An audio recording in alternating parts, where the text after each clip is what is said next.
Hey, what is going on, guys? It's DK. Back at you with another video here to break down the final NBA play-in special. Two-game slate, Atlanta, Cleveland, and New Orleans, and the Clippers win or go home. So super excited to watch these games. If you're a first-time viewer, welcome to my channel. Again, I make content for Draftkings, NBA Top Shot, and for Prize Picks, the sponsor of the video today is Roast Umber. If you guys are a coffee lover, you guys got to give it a try. You can use my code DKDFS for 20% off your order. And if you guys are looking for more in-depth content for DFS, I do offer that on patreon.com. A few different packages. I will be covering the USFL, which starts on Saturday. There's going to be a big edge there. Super excited for that one as well. But, all right, let's get into the video. So really quick, we got to talk about my lineup from last slate before we can get into this one. Last slate for me was awful. I played light. I did not feel great about the slate. But can we talk about how awful Greg Popovich is? I mean, you know, right? We are a very, very anti-pop channel. Low-owned DeJounte Murray picks up 3 fouls in 10 minutes. But this is do or die, right? This is no regular season. You got to keep him in, right? If you take DeJounte out when he picks up 3 fouls, you're basically waving the white flag. And what does Popovich do? Sits him the entire second quarter. Pelicans go on a run with DeJounte Murray off the court, and they win because of that. Awful, awful decision by Greg Popovich. We've had some really, really bad coaching decisions over the last few days. It's basically the same as punting on 4th and 1 on the opponent's 40, what Popovich did, right? It's the old school, oh, he had 3 fouls in the first half. We got to take him out. You know, remember old school? Everyone just punted on 4th down no matter what. Well, clearly, you know, it's proven that that's the incorrect choice, right? If you punted 4th and 1. And what Popovich did right there, lost the game for the Spurs. So, just awful, awful decision by him. But, yeah, going to my lineup, it was awful. I played light. I only played the big tournament. Bogdanovich rolled his ankle. Oubre was absolutely awful. He missed an open dunk. Larry Nance was a little bit disappointing. I used him as a contrarian value. JV was my favorite contrarian spend up. He went off. I also was very high on LaMelo Ball, LaMelo Ball and DeJounte Murray, I think, shot 10 of 55 combined.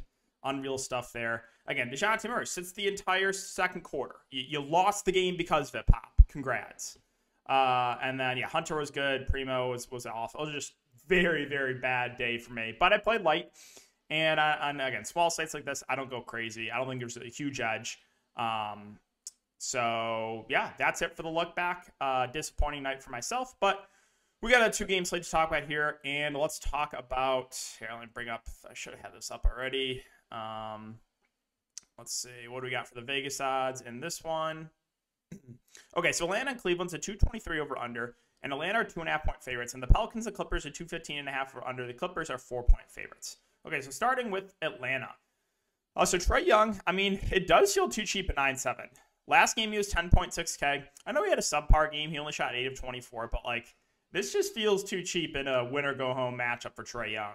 I know Cleveland's known as a better defensive team, but it's not going to get me off Trae. I think he's at least $500 underpriced here, so I think he stands out as one of the top spend-ups on the board for sure. You know, we have seen if Trae gets cold or can't hit his shots, he still has a floor, but, again, a sub-10K price point for Trae in this spot, that feels really, really good. Clint Capella, 7.2 price went up a little bit on him. Obviously, he had a massive game last game. No surprise. The Hornets just get destroyed by opposing bigs. This is a little bit of a tougher spot. We have Mobley, who's a good defender, and we might have Jarrett Allen playing as well. So I'm not as high in Capella. Like, he's going to play around 30 minutes, but he's more of a secondary option for me. Now, Bogdanovich, he's been questionable a lot with that knee. He picked up, it looks like, that ankle injury, so we'll keep an eye on it. If he does miss, it's just going to really solidify the minutes for guys like Herter and Hunter and Gallinari, and you probably get more minutes for guys like DeLon Wright. So we'll monitor that situation. Bogdanovich plays. I do think he's a decent option. He was pretty disappointing as chalk last slate, but we know the type of ceiling he brings, right? He's a guy that can take over, you know, probably their second best offensive player behind Trae Young. So I still like Bogdanovich. I think his grouping of Hunter and Herter and Gallinari all look decent as well. You know, Hunter had a really big game last game. He's probably their best defender of the group. Herter, we know, is a ceiling if he can knock down his shots. And Gallinari probably plays around 30 minutes. And again, they all look pretty decent as far as the secondary Atlanta guys. The tricky part is trying to figure out, like, who's the guy that's gonna have the big game. They're all like very similar plays to me. On the cheap end, we have DeLon Wright, who, probably going to play about 15 minutes on the bench. He'll back up Trae Young. He'll play a little bit alongside Trae, but again, I don't love it unless Bogdanovich misses. Okongwu will play the backup 5. He'll probably play 15 to 20 minutes. I had a bad game last game, but that was kind of an outlier. If Capella gets in foul trouble or he struggles, we have seen games where they've closed the Okongwu. So I do think he's in play for value at 3.3K, and that's it. I mean, TLC was in the rotation, but didn't play enough for me to consider him. On the Cleveland side, so still just full tilt mode from that rotation that Cleveland did last game. Unbelievable stuff playing the dust of Rondo that many minutes and Chetty, but your two best, perimeter defenders in Okoro and Stevens barely play. As I said, some extremely questionable decisions coaching-wise in these playing games. But, yeah, Garland at 8.5, I mean, it feels underpriced. He should be a guy that, should be close to 10K. He was 9.6 last night. Now he's only 8.5. For some reason, another, again, questionable decision in the second quarter, he sat for like 8 minutes. You can't do that in a win-or-go-home situation. So I would assume he plays more in this game, probably like 45 minutes or close to that. So, I think Garland is underpriced and stands out as a great spend up. Now, the bigs is where it gets tricky because Allen might play. And if he does, it kind of takes Mobley and Love out of play for me. So we'll keep an eye on that situation. If Allen can't go, then Mobley at 6.8 feels a little bit underpriced. I would assume he plays, 35 to 40 minutes. He is their best big defender. And then Kevin Love, if the team needs offense, he can provide that. Obviously, he's just complete dust on the defensive end. But, if there's no Allen, I think Love could play more. So that is pretty significant news. As far as Karis LeVert goes, I mean, he played huge minutes, played 40 minutes. Probably be the number 2 on offense behind Darius Garland. I think he's playable. Again, he can do some ball handling on for 12, 7, and 7 last game. So I don't love it, don't hate it. Kind of is neutral on LeVert. I don't think I can get to Markkanen, especially if Jared Allen plays. I just don't think I can go there at 5.5. Okoro barely played. Again, one of the better defenders. Questionable decision. Lamar Stevens, who matched up well against KD, played 7 minutes. Just unreal stuff. But this guy, who's just been dust for years, plays 26 minutes for Rajon Rondo. Now, if we get 26 minutes again from Rondo, I'm going to play him. I don't know if the minutes will be there. Here's the thing. We know Rondo's awful right now, but he is still, like for DFS, he produces, right? He can do ball handling. He's a decent rebounder. He can get some blocks and steals. So even though he's just not a good NBA player at this point in his career, he's still actually pretty productive DFS when he's on the court. So if you think Rondo plays similar minutes to last game, you should play him. I'm not convinced the minutes will be there. Osman played a little bit more than I thought last game. He played over 20 minutes. If you think those minutes are the same, again, you can go to him. But, yeah, Cleveland's the big question mark here, especially if Jared Allen plays. That would definitely throw a wrench into things. All right, the Pelicans and the Clippers. So, I think the big three for the Pelicans all look pretty good in CJ, JV, and Ingram. All three of these guys should play close to 40 minutes. We saw 39 from CJ. He really took over, went for 50 fantasy points. Jonas Valanciunas, we talked about this a lot in the Patreon stream, how I thought he was going to play 36 or 38 minutes. He played 36, and he smashed, and he's still only 8K. And then Brandon Ingram at 7.8 played 30 minutes. Wasn't a little bit of foul trouble, also dealing with the hamstring. But I think all three look pretty good. I think, once again, my favorite is JV. If you remember that game earlier in the year where Jonas Valanciunas had, 7 straight threes. It was something crazy. He just, knocked down an insane amount of threes in a row. It was against the Clippers. He went for 70-plus fantasy points that night. I remember because I had him, and I recommended him that slate of low ownership. But, he should be able to have his way against Zubac or if they try to go small. So, I think Jonas Valanciunas really stands out there at 8K.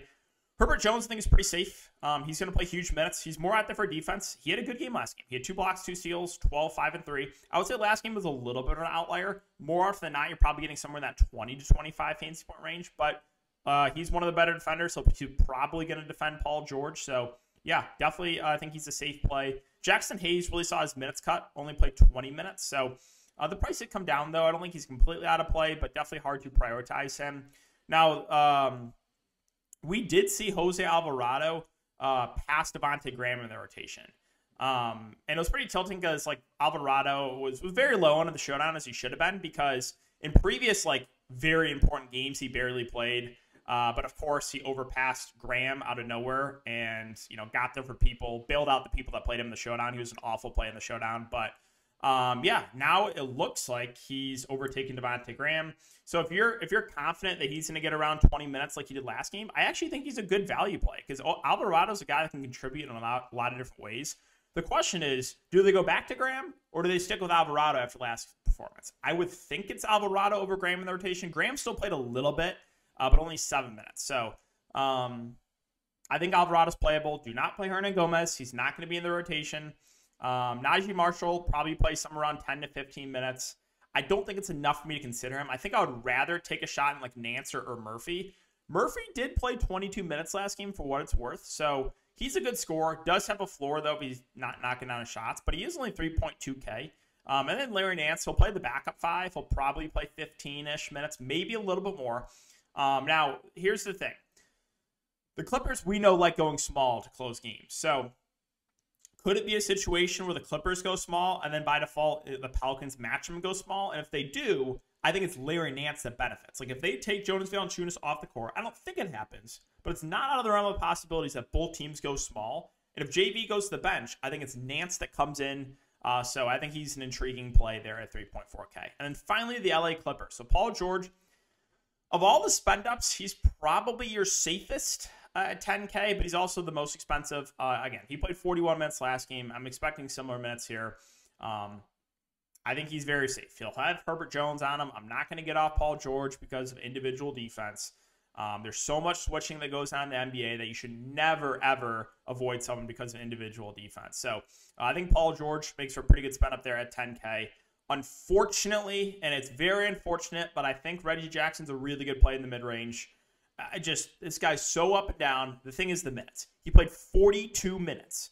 So if we get 40-plus minutes from a 6K Reggie Jackson, it's just too cheap. He didn't have the best shooting game last game. Still for 32 fancy points. I think he stands out as a really good option there in the mid-range. Now, the bigs in Zubac and Hardenstein definitely prefer Zubac. He did play 32 minutes last game and was in some foul trouble. So the question is, again, do they go small or do they throw him on Jonas Valanciunas for as many minutes as Zubac can handle? Now, if we get 30-plus minutes from Zubac again, he's underpriced at 5.4.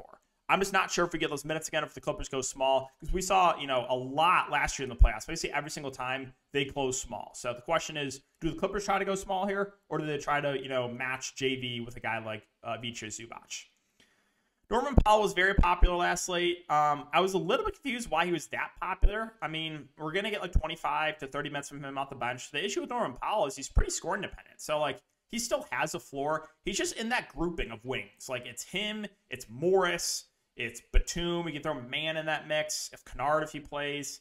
None of those guys stand out. I think the safest bet probably is Batum because he's the cheapest. Should play 25 to 30 minutes. So Batum probably your safest of that grouping. Man didn't play enough for me to get to him, only 15 minutes. So closing lineup for the Clippers most likely will be Paul George, Reggie Jackson, Marcus Morris, Powell, and then one of either Batum if they go small or Zubac if they go big. That's what I think the closing lineup will be for the Clippers. But yeah, so I think that's going to wrap it up for the video, guys. Again, if you do enjoy the content, just make sure to hit the like button, subscribe, hit the notification bell. If you're going to play USFL this weekend, make sure to check out my video. If you're looking for more in-depth content there, again, patreon.com, link down below. But appreciate you guys as always, and I'll see you in the next one.